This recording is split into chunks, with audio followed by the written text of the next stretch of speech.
بسم اللہ الرحمن الرحیم۔ السلام علیکم۔ ماہ رمضان میں 27ویں روزے والے دن میری ساس روزے کی حالت میں نماز پڑھنے لگی تو اس کی موت ہو گئی۔ وہ پورے خاندان میں ایک شیطان عورت مشہور تھی، مگر اس کی موت کو دیکھ کر سب لوگ رشک کرنے لگے کہ یہ بہت نیک تھی۔ ساس نے وصیت کی کہ میرا جنازہ میری بیٹی پڑھائے گی۔ جنازہ پڑھا کر بیٹی نے ماں کے چہرے سے کفن ہٹایا تو اس کا دل پھٹ گیا، کیونکہ شادی ہو کر جب میں سسرال آئی تو سب نے ہی میرے ناز نخرے اٹھائے تھے۔ میرے سسرال میں جوائنٹ فیملی سسٹم تھا۔ میں سب سے چھوٹی بہو تھی۔ میرے شوہر عمران اپنے گھر میں سب سے چھوٹے تھے۔ بڑے چاروں بھائی شادی شدہ تھے۔ ان چاروں بھائیوں کی ایک ہی بہن تھی اور وہ عمر میں ان سب سے بڑی تھی۔ عمران نے مجھے پہلے ہی دن یہ بات سمجھا دی تھی کہ مجھے ان کی بڑی بہن کی عزت بھی ویسے ہی کرنی ہے جیسے ان کی والدہ کی کرنی ہے۔ بڑی بہن غیر شادی شدہ ہے اور شادی نہیں کرنا چاہتی، اس لیے ہمیشہ ہمارے ساتھ ہی رہے گی۔ میرے سسر حیات نہیں تھے۔ سب بھائی ایک ہی بڑے گھر میں رہتے تھے۔ میری سب جٹھانیاں بھی بڑی نند کو آپا کہتی تھی، مگر مجھے اپنی نند کچھ عجیب سی لگی تھی۔ وہ پورا دن اپنے کمرے میں بند رہتی اور جب وہ اپنے کمرے میں ہوتی کسی کو بھی ان کے کمرے میں جانے کی اجازت نہیں تھی۔ وہ بس کھانے کے وقت ہی باہر آتی، کھانا کھا کر کمرے میں چلی جاتی۔ گھر کا ہر معاملہ آپا ہی طے کرتی تھی۔ میری ساس کو کوئی پوچھتا ہی نہیں تھا۔ کاروبار میں بھی کوئی لین دین کی بات آتی تو نند سے مشورہ کیا جاتا۔ مجھے یہ بات کچھ عجیب سی لگی تھی۔ ویسے تو عمران مزاج کے بہت اچھے تھے، لیکن چاروں بھائی بہن کے خلاف ایک لفظ نہیں سنتے تھے۔ کہتے تھے کہ وہ اللہ کی نیک بندی ہے، وہ کسی غیر مرد کے سامنے نہیں آتی۔ چادر کے بنا میں نے اسے دیکھا نہیں تھا، لیکن جو باتیں میرے سامنے آہستہ آہستہ کھلنے لگی وہ مجھے کچھ تشویش میں مبتلا کرنے لگی۔ جب میری نند کھانے کے لیے کمرے سے باہر آتی، چاروں بھائی اور ان کی بیویاں احتراماً کھڑے ہو جاتے۔ مجھے اپنی ساس کے لیے عجیب سا محسوس ہوتا تھا، کیونکہ ان کی کوئی بھی عزت نہیں کرتا تھا۔ ایک بار میں نے سب بھائیوں کو ایک ایسا کام کرتے دیکھا کہ میں حیران سی رہ گئی۔ میں نے دوسرے دن اپنی جیٹھانی سے پوچھا کہ ہمارے گھر کے مرد اپنی ماں سے زیادہ آپا جی کو اتنی اہمیت کیوں دیتے ہیں، حالانکہ وہ ماں ہے، بہن سے زیادہ حسن سلوک اور فرما برداری کا حق رکھتی ہیں۔ میری بات سن کر جیٹھانی نے گھبرا کر مجھے چپ رہنے کا اشارہ کیا اور کہنے لگی، آہستہ بولو، اگر یہ بات کسی مرد نے سن لی نا تو تمہاری خیر نہیں ہے۔ میں حیرت سے اپنی جیٹھانی کا منہ تکنے لگی۔ میں نے ایک عام نوعیت کی بات کی تھی، مگر جیٹھانی کا رد عمل ایسا تھا کہ جیسے میں نے کوئی غلط بات کر دی۔ میں چپ سی ہو گئی۔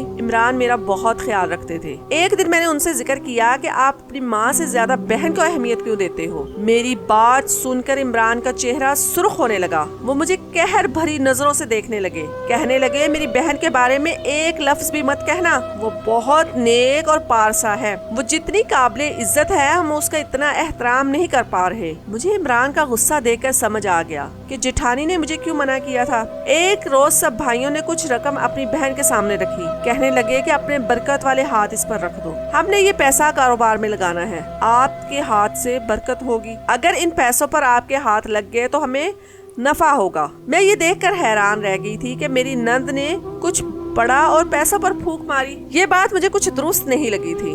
یہ بات ایک بہن کے احترام سے بڑھ کر کوئی اور ہی رخ اختیار کر رہی تھی۔ میں عمران کا رد عمل دیکھ کر بری طرح سے گھبرا گئی تھی۔ یہی حال میری باقی جٹھانیوں کا بھی تھا۔ نند کے معاملے میں وہ ایک لفظ منہ سے نہیں نکالتی تھی اور ساس بھی ماتھے پر تیوری چڑھائے اپنا جی چلاتی رہتی تھی۔ ایک بار میری ساس نماز پڑھ رہی تھی، دعا مانگتے ہوئے رونے لگی۔ ان کی حالت دیکھ کر میرا دل تڑپ گیا۔ جس عزت اور احترام کی حقدار وہ تھیں، ان کے بچے وہ حق اپنی بڑی بہن کو دے رہے تھے۔ مجھے دروازے پر دیکھ کر میری ساس نے جلدی سے آنسو صاف کیے۔ میں ان کے پاس ہی بیٹھ گئی۔ میں نے ان سے پوچھا کہ ان کی طبیعت تو ٹھیک ہے نا؟ وہ مجھ سے نظریں چرانے لگی، کہنے لگی، میں ٹھیک ہوں۔ میں نے ان سے کہا کہ میں نے انہیں کبھی نند کے ساتھ بیٹھ کر بات چیت کرتے نہیں دیکھا۔ پھر جو بات غصے سے انہوں نے مجھے بتائی اسے سن کر میرا دماغ چکرا گیا۔ نند کے کمرے میں صرف چاروں بھائی ہی جاتے، وہ 1 گھنٹہ بیٹھ کر واپس آ جاتے تھے۔ ہم 4 بہوؤں کو نند کے کمرے میں جانے کی اجازت نہیں تھی۔ ہمیں یہ حکم تھا کہ باوضو ہو کر نند کے لیے کھانا بنایا جائے، کیونکہ وہ پاک روح ہے۔ مجھے اس قسم کی باتوں کو اپنانا کچھ جہالت سا لگ رہا تھا، مگر میری دوسری جٹھانیاں اپنی نند کی غلام بنی ہوئی تھی۔ انہی دنوں ماہ رمضان کا چاند نظر آیا تو میری نند سفید لباس میں باہر آئیں اور کھلے صحن میں کھڑی ہوگی۔ چاند کو دیکھ کر آنکھیں بند کی اور پھر کچھ پڑھنے لگی۔